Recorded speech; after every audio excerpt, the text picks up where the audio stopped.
So we're good?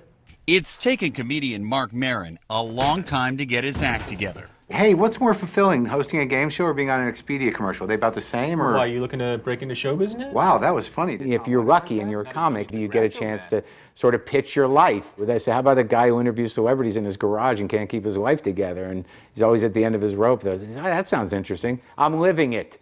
You okay, buddy?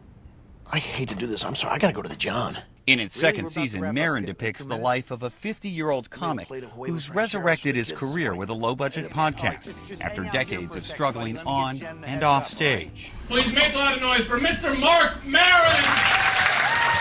Marc Maron spent years on the stand-up and late-night talk show circuits, but never quite broke through. His personal brand of comedy alienated friends and family.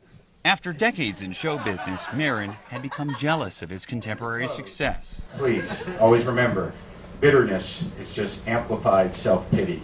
Good night. He was struggling from years of drinking and drug abuse.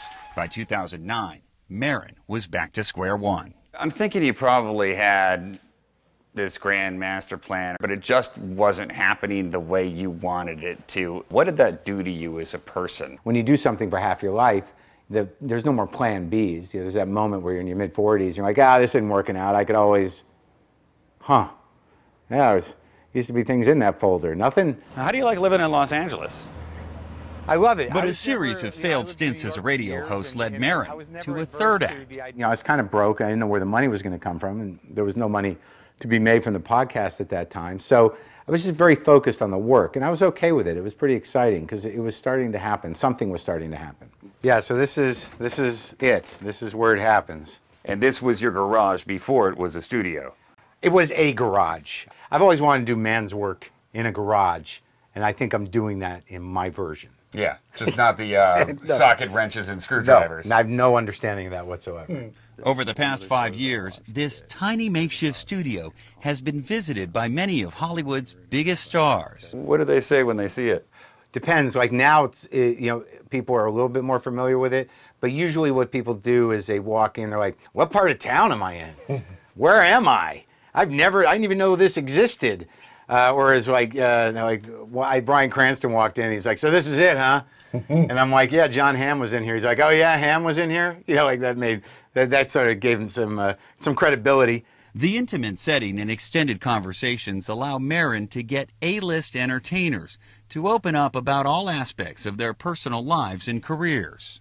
And usually I start so you can hear me, right? Yeah, loud and clear. And I'll usually start it running, and we'll just start talking, and then at some point they'll go like, is it on? I'm like, yeah, we've been going for 5 minutes. I'm like, oh, all right. Well, I look at this room. It can't be more than 100 square feet. Yeah. And in the last 5 years, it has completely changed your life from top to bottom. Crazy. Crazy. WTF with Marc Maron recently passed 2 major milestones, its 500th episode and 100 million downloads.